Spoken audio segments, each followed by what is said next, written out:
I'm Elaine Reyes at the United Nations headquarters in New York, and this is UN Insider.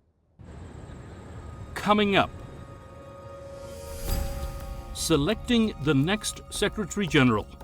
The Security Council begins casting votes as the race to lead the UN heats up. We need to rebuild cities. We need to reinvent cities to address the global housing crisis. Making cities smarter and more sustainable. A conversation with the Executive Director of UN Habitat. This is the new normal now. We are going to have more extreme heat events. Preparation that can save lives. A conversation on reducing the risks of disasters. Hotter than before. Next.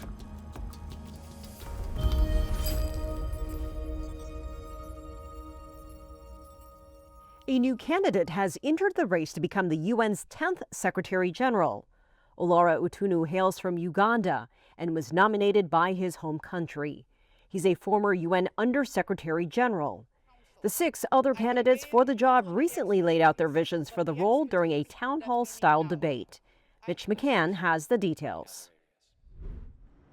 The United Nations was created after World War II to prevent another global conflict of that scale. While it has been successful in preventing a third world war, its relevance in today's world is frequently questioned. That was a key thing during a town hall debate featuring candidates vying to become the next leader of the global body. 5 years from now, I would like nobody to ask me again, where is the UN? What we need to do is to restore this credibility of the UN as a valid interlocutor, and then use the tools at hand, which are many. The 6 candidates were careful not to make any controversial statements during the event, with the Secretary-General required to remain impartial on issues of conflict. There is also the challenge of avoiding upsetting or offending members of the UN Security Council, preparing to hold its first informal vote, known as a straw poll, to indicate which candidate has the most support.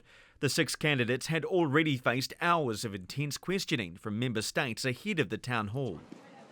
While credibility may be one challenge for the UN, cash flow is another, and officials have been working to address the organisation's financial difficulties. Candidate Maria Fernanda Espinosa, a former president of the UN General Assembly, said member states need to understand where their money is going. 72 member states have not yet paid their dues to the organization. This is, of course, not only a financial issue. I think it is a message that we need to regain trust of member states so they see value for money. Then there's the issue of general operations in an organisation that has been accused of being overly bureaucratic, with too many meetings, papers and reports, which according to the current Secretary-General are not widely read. It was something Senegal's former President Macky Sall focused on when speaking at the town hall. We have to ask ourselves about our working methods. Today we have about 40,000 mandates that have been activated in different places in the organization. More than 27,000 annual meetings, so impact needs to be proven. When Antonio Guterres leaves office at the end of the year, the next Secretary-General will inherit an organisation facing some of its greatest challenges yet. Questions over the UN's relevance and financial stability will demand immediate attention, even before tackling the conflicts and crises the organisation was created to help resolve. Mitch McCann, CGTN, at the United Nations in New York. The first round of straw poll has taken place. The candidates will be informed of the results. The first votes in the Secretary General race have been cast. The Security Council is holding rounds of informal balloting known as straw polls. UN Security Council members vote for each candidate by submitting one of the following 3 options: encourage, discourage, or no opinion. Essentially, yes, no, or abstain. They are informal votes, but they are anonymous and cast in private. Consensus is the goal. A successful candidate needs at least 9 encourage votes by non-permanent members and 0 vetoes from the 5 permanent members of the UN Security Council. China, France, Russia, the UK, and the US also known as the P5. If there's no consensus and/or a veto by a P5 member, then it's time for a new straw poll. The process can move quickly or slowly, weeks or even months. The results of each vote are shared confidentially with the country or countries that nominated the candidate. If the trend shows there's not enough support, a candidate may decide to drop out. The United Nations was born from war. We must be here for peace. In 2016, it took 6 straw polls for the UN Security Council to agree on the current Secretary General Antonio Guterres. Again, the key is for the P5 to all agree. There is always the possibility of new candidates entering after the polls begin. That happened in 1981, after the P5 could not agree after 16 rounds of voting, the longest in UN history. 1981 was also the year straw polls were introduced because of the deadlock. An entirely new list of candidates emerged, and Peru's Javier Pérez de Cuellar became the 5th UN Secretary General. Once there's consensus on a candidate, the UN Security Council will adopt a resolution, then send its recommendation to the UN General Assembly for a vote. Historically, the General Assembly has always approved the Security Council's choice. The 5-year term for the next UN Secretary General begins on January 1st, 2027.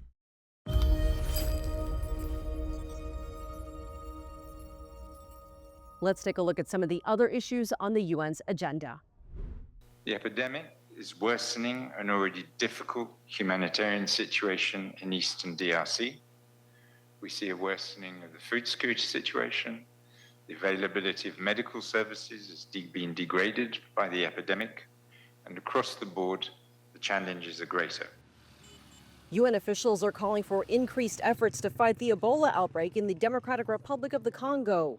More than 3,200 cases have been confirmed in what is the fastest growing Ebola outbreak ever recorded. Record-breaking wildfires are sweeping through France, Spain, and other parts of Europe. Fires are spreading quickly over land, dried out during intense heat waves. The UN says climate-driven disasters are reaching nightmare proportions. China's Jingdezhen porcelain sites are among the newest additions to UNESCO's World Heritage List. Craftsmen have been turning out porcelain in Jingdezhen for more than 2,000 years. China is home to 61 World Heritage Sites.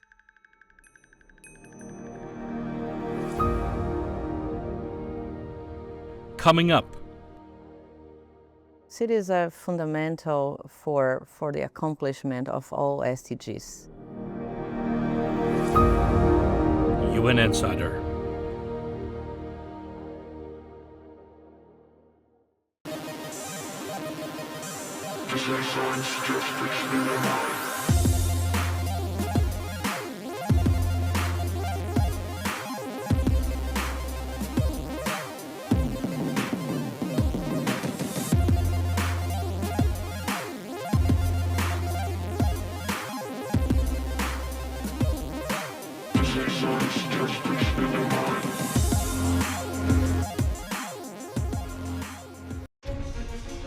Images may appear to be identical, but looks can be deceiving. The difference is not always obvious. It has to be discovered. There are always different sides to a story. We put the focus on the details. To see more, to understand better. CGTN. See the difference.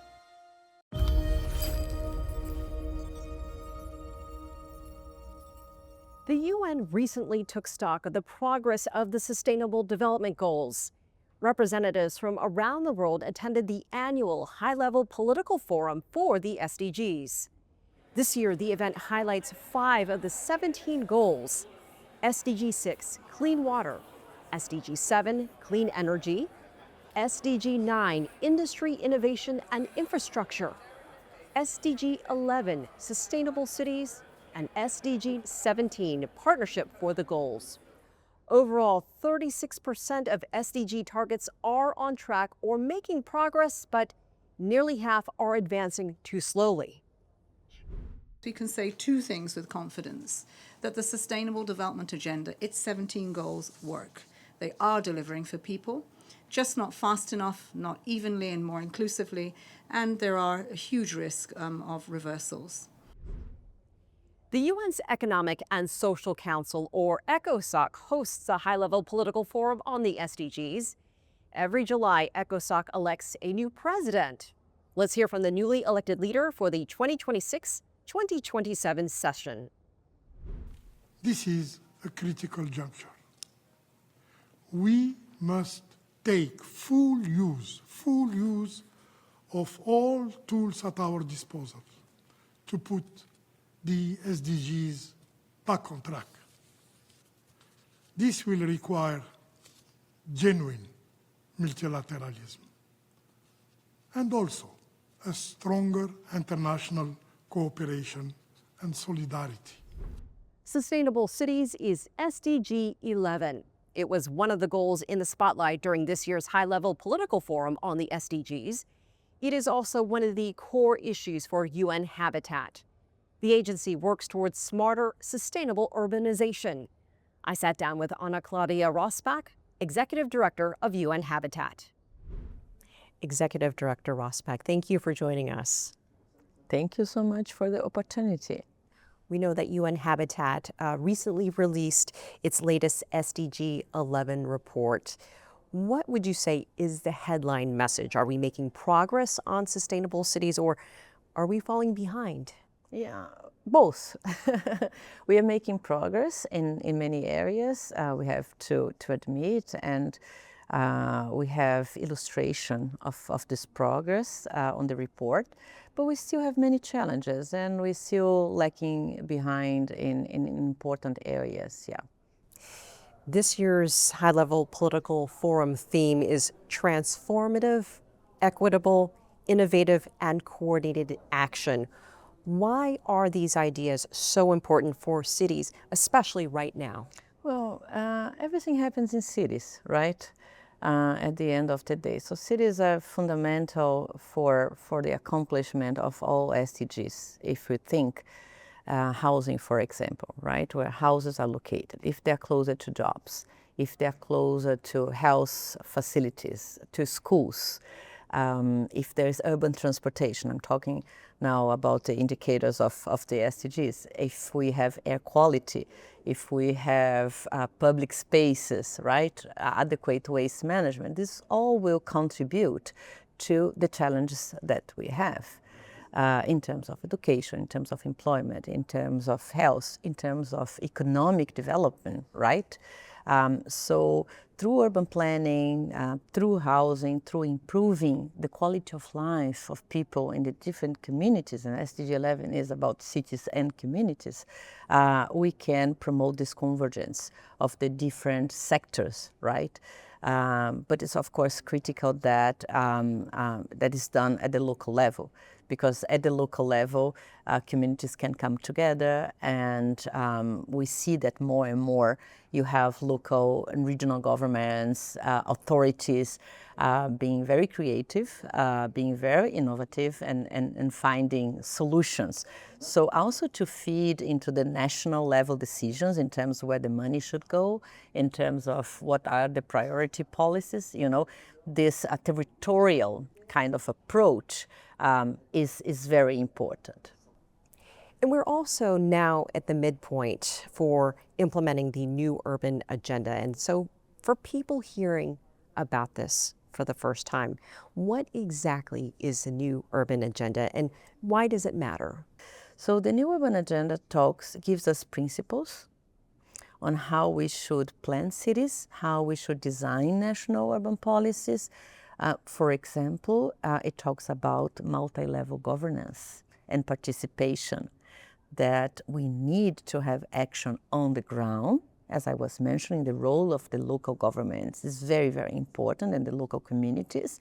But we need to have national frameworks that support local actions, because these mayors, these local authorities, they need the money, they need the laws, they need the regulation. And this is being done at the national level. The new urban agenda also talks about land, Land consumption is one of the indicators of SDG 11.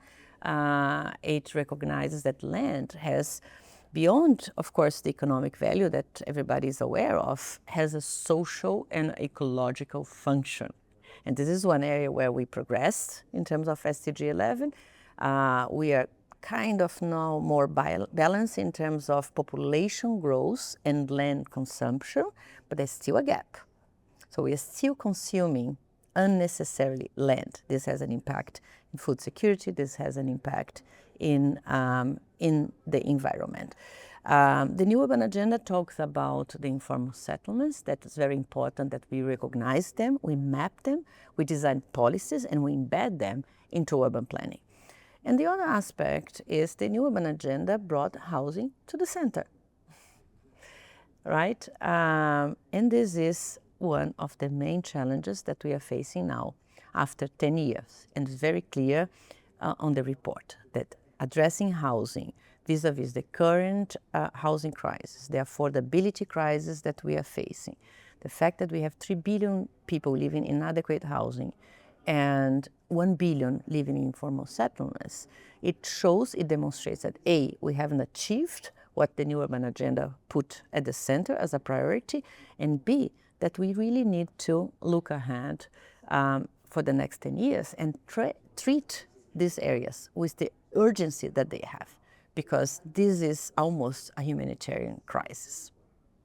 Can you talk to us about how climate and climate change is impacting what you're trying to do? I mean, we're seeing climate disasters destroying homes and communities around the world. We keep hearing about it's the hottest summer. Every summer now is the hottest summer on record.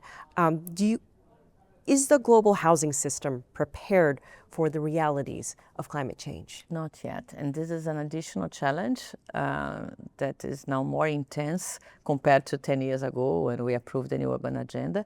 The evidence and the data is clear. Cities are on the front line. They're responsible for 70% of the emissions. The built environment, 40%. They are highly responsible for energy consumption. And you talk about heat, we need to cool the houses. So there are many, many challenges that today we see more clear, let's say so.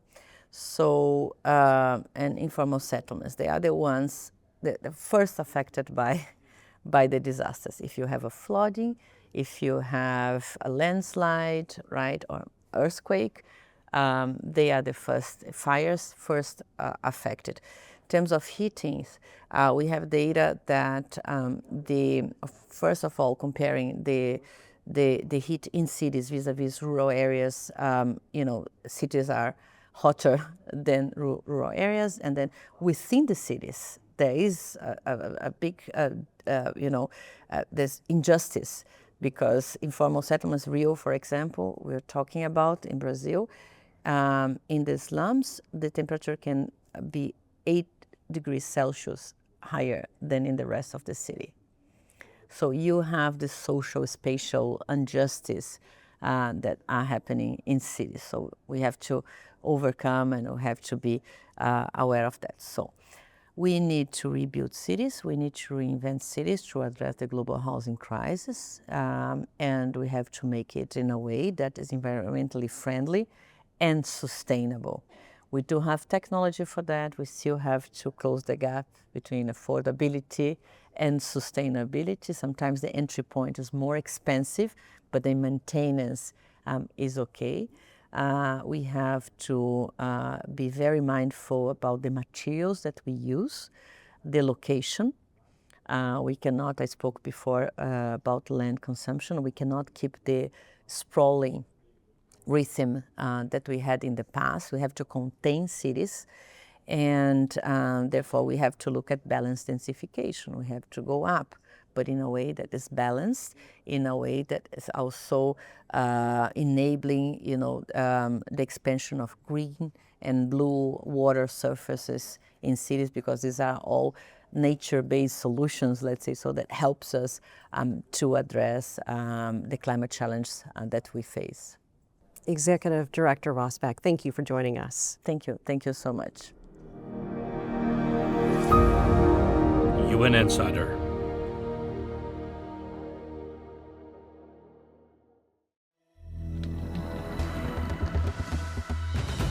modern vitality, born of ancient civilizations.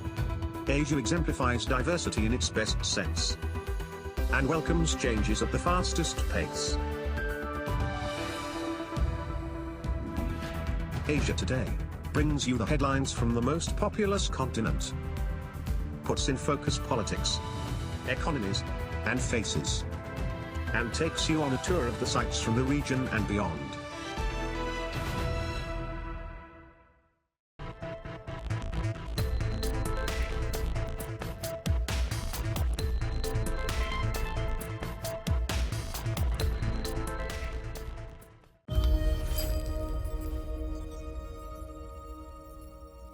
Many of the UN Sustainable Development Goals are interconnected. Efforts to adapt to and prepare for climate change and its effects can have an impact on a number of other goals. I sat down with Kamal Kishore, head of the UN's Office for Disaster Risk Reduction. Mr. Kishore, thank you so much for joining us. Thank you for having this conversation with me. The high-level political forum is reviewing several goals that are closely linked to resilience, including water, infrastructure, and sustainable cities.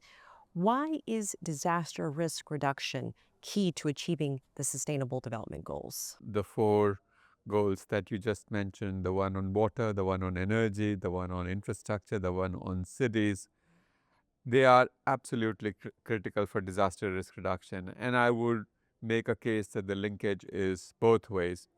If we do not achieve disaster risk reduction in cities, in infrastructure, in other words, if we don't build disaster resilient infrastructure, similarly, if we don't build disaster resilient water infrastructure, energy infrastructure, there is no chance that we can meet the Sustainable Development Goals.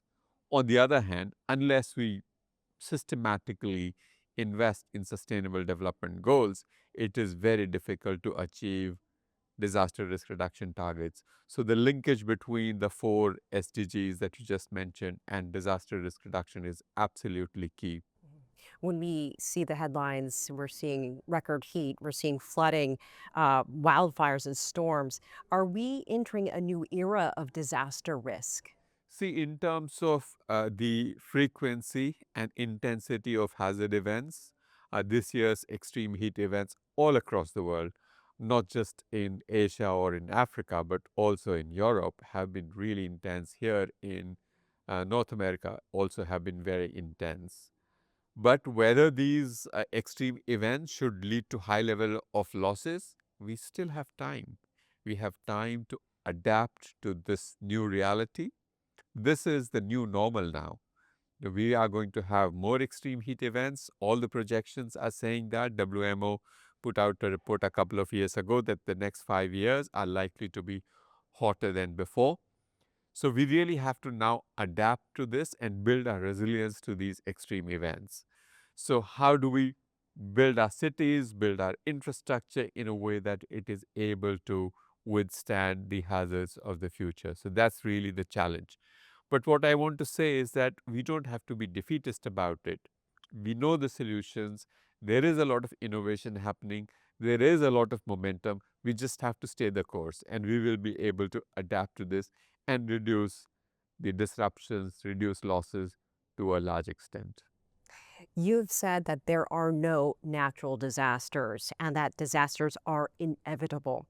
Can you explain how the decisions that we make determine whether a hazard today becomes a catastrophe tomorrow? There are no natural disasters. They're all man-made. We may have natural hazards, but we don't have natural disasters. A hazard becomes a disaster when it strikes cities that are not prepared, cities that are not resilient, businesses that are not prepared, businesses that are not resilient, families that are not prepared, families that are not resilient. Let me illustrate that with examples. If you live in an area where there is chance of extreme heat occurring every summer for several weeks, and the city planners have just built concrete roads and glass buildings without paying attention to water bodies, incorporating nature-based solutions, creating green spaces, it is inevitable that the air conditioning load, air conditioner throws the hot air outside, will create heat islands in the cities, and make the problem of heat extremely bad, much worse than it would be otherwise. So it is entirely possible to reduce our exposure to natural hazards.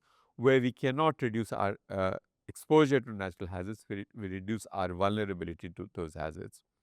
It's similarly for other hazards, even geophysical hazards like earthquakes. It's not earthquakes that kill people. It's poorly built buildings. You know, we know where the earthquakes occur, and we know how to build buildings that can withstand those earthquakes. So if we have the right kind of capacities, the right kind of enforcement mechanisms, building codes, there is no reason that a building should fall in an earthquake and kill people. Resilience starts at home. That is the theme for this year's International Day for Disaster Risk Reduction. What does that mean in terms of families and communities around the world? See, there are three things that I want to say, say in support of this year's theme for the International Day on Disaster Reduction. Number one is the issue of housing and houses and the housing sector as a whole. Housing is something that all cities across the world are dealing with in terms of a huge housing gap. Many more people need adequate housing. So there is a need to build more houses or create more space for housing. Now, it is really important that when we are doing that, we do it in a manner that it is resilient. Otherwise, we'll be creating assets which will fall down in disasters of the future. So it is really incumbent upon us as a society, governments, civil society, private sector, and every household needs to come together to invest in resilient housing. So that's the first point. The second point is that we really want disaster risk reduction to become a movement which is not led by a few. It needs to be a mass movement. I want every household, every family across the world to be part of this movement, which means investing in your preparedness, investing in your family's preparedness as to how you will deal with disasters when they do occur. Also creating a social demand. When you go to buy a house or an apartment, you should be asking the builder not just about the quality of the fittings in the bathrooms or the quality of tiles on the floor or the functionality of the kitchen, but also does it have adequate reinforcement to withstand an earthquake if it is in an earthquake prone area, if it is in a city which is prone to floods, has the flood zone plan been consulted, or are you right in the middle of a floodplain? I think I want a social demand for resilience. Every citizen, every family should be asking the city managers, the private builders about resilience.